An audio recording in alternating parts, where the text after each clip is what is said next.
Ryu era um adolescente comum que foi atingido por um caminhão e reencarnado em um mundo cheio de magia. Ele obteve a habilidade de usar magia d'água e apenas queria viver uma vida pacífica sozinho, mas logo se tornou o mais poderoso feiticeiro do mundo todo sem nem mesmo perceber. Ryu, um menino de 15 anos, encontra-se repentinamente em um lugar branco estranho. E como ele se pergunta o que está acontecendo, um cara loiro alto chega lá e conta para ele que está morto. Ryu de repente se lembra de ter sido surpreendido por uma caminhonete e pergunta ao cara loiro se é Deus. Ele responde que é mais como um anjo que veio para enviá-lo para outro mundo. E o anjo lhe conta que pode viver como quiser na sua próxima vida. Bem, o Ryu é um cara tranquilo e ele apenas quer viver uma vida lenta e pacífica. O anjo não tem problema com sua escolha e conta para o Ryu que o mundo para onde ele será enviado tem magia e cerca de 20% dos humanos podem lançar feitiçaria.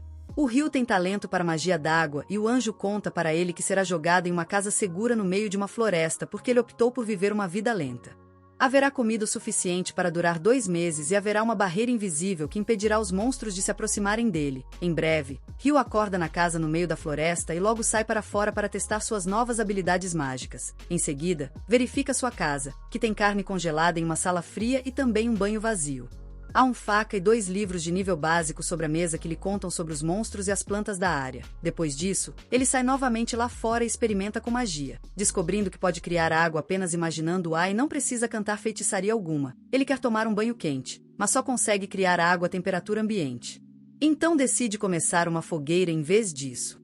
Ele entra em modo de caçador primitivo e tenta criar fogo riscando paus um contra o outro, mas não tem a habilidade ou força necessárias para isso. Ele desiste, mas então surge uma ideia para usar a luz do sol para criar fogo ao invés. Para isso, decide criar um lente usando gelo, imaginando moléculas de água se ligarem individualmente enquanto o calor é roubado delas. Finalmente, consegue congelar a água.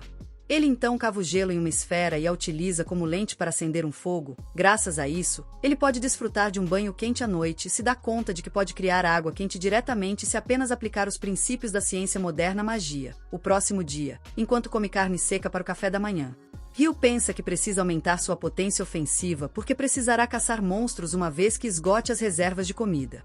Ele começa praticando para tirar uma bola de água em uma árvore. Apesar de poder acertar o alvo na primeira tentativa, não causa danos, ele não se desanima com isso e decide atirar um jato d'água a alta pressão porque isso terá força suficiente. No entanto, ele não consegue aplicar suficiente força no jato d'água para alcançar a árvore e parece que está urinando da mão. Ryu sente que está prestes a desistir, mas então lembra-se do que o anjo lhe disse que a chave para usar magia é sua imaginação e que só pode melhorar com ela se praticar regularmente. Então Ryu continua praticando atirar um jato d'água até poder acertar consistentemente a árvore, e à noite consegue gerar água quente diretamente.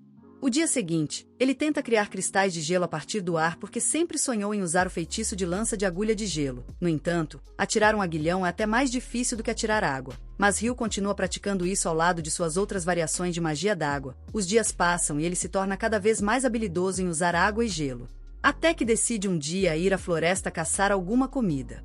Ele explora o belo bosque e decide coletar algumas ervas e chamar isso de dia. Mas justo quando está fazendo isso, nota um javali irritado olhando para ele. Ryu congela de terror enquanto o javali se aproxima dele e ele quase não consegue sair do caminho à última hora. O javali simplesmente derruba uma árvore e Ryu ganha coragem para lutar de volta.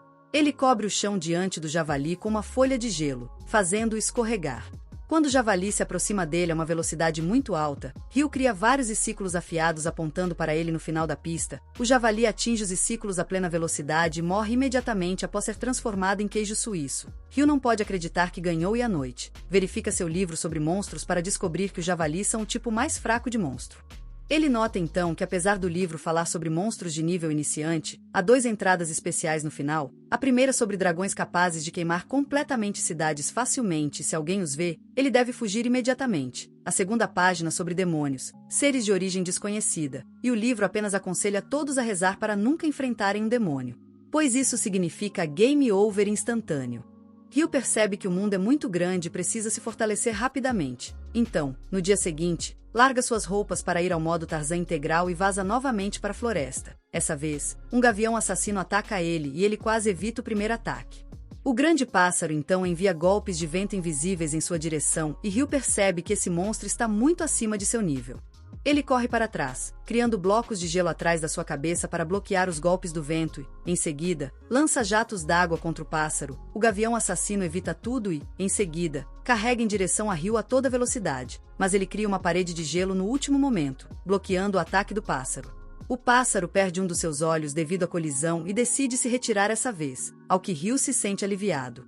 No entanto, enquanto estava fugindo do gavião, Ryu perdeu o sentido de direção. Quando tentou chegar em casa, de repente encontrou um lago brilhante com uma noite sem cabeça parada na superfície da água ao lado de um cavalo sem cabeça. Ryu ficou estarrecido ao ver isso e então a noite sem cabeça dirigiu sua atenção para ele. Felizmente, ele volta para casa intacto e continua a explorar o bosque após isso, lutando contra monstros mais fortes e dominando sua magia de ataque. À noite, ele vai novamente ao lago onde a noite sem cabeça está esperando por ele. Ryu não encontrou nada sobre cavaleiros sem cabeça ou mãos mortas no livro e se pergunta se é porque são monstros de nível alto ou se não são considerados monstros em absoluto. No entanto, isso não importa porque ele está aqui para se defender contra isso. Ryu ataca a noite sem cabeça com uma espada feita de gelo, mas não consegue aterrar um único golpe. Ele continua levando pancadas em vez disso, mas bloqueia todas com um escudo de gelo. Ele acaba esgotado e cai no chão, mas a noite sem cabeça não o ataca porque está treinando ele. Quando ele se levanta, a noite sem cabeça se aproxima dele, segurando uma pequena faca de cristal. A noite cobre a faca com água e então a congela, transformando em uma espada de gelo. Ela entrega a espada para Ryu, que percebe que a noite sem cabeça está o convidando a dominar essa técnica. Logo após isso, Ryu encontra o gavião assassino que havia lutado anteriormente. Mas dessa vez ele se transformou em uma versão mais forte de si mesmo. Mas também perdeu todos os seus direitos. O gavião evoluído lança golpes de vento contra Ryu, que cria paredes de gelo para bloqueá-los instantaneamente. Ele mal consegue evitar ser atingido pelos ataques que rasgam suas defesas porque são muito mais fortes do que a última vez. Ryu é obrigado a fugir e pode apenas bloquear os ataques do gavião. O galo de rapina surpreendentemente se aproxima dele e Ryu, de alguma forma, impede o ataque do galo pondo vários escudos de gelo em frente a ele. Ele tenta acertar o galo com gretas de gelo, mas isso não funciona também e então o galo utiliza um ataque sonoro para cancelar imediatamente seus escudos de gelo. Ryu percebe que está em apuros agora. Mas então o galo surpreende-o tanto literalmente quanto figurativamente ao atacá-lo com um raio de trovão. O monstro aproxima-se para terminar as coisas, mas Ryu consegue retirar sua espada cristalina e repelir o ataque. Ele até consegue cortar os ataques de vento invisíveis enviados pelo pássaro e quando este se aproxima novamente, ele consegue cravá-lo no peito. O gavião cai ao chão e Ryu se aproxima dele, percebendo que apenas conheceu o monstro 2 vezes. Mas eles desenvolveram um laço muito forte. Ele agradece Gavião por motivá-lo a crescer mais forte. Em seguida, retira a espada para deixar que ele morra pacificamente. Em seguida, Ryu começa a caminhar para casa. Mas então, surpreendentemente, um dragão surge ali. Ele pensa que é o seu último dia nesse mundo. Mas surpreendentemente o dragão começa a falar com ele pela telepatia.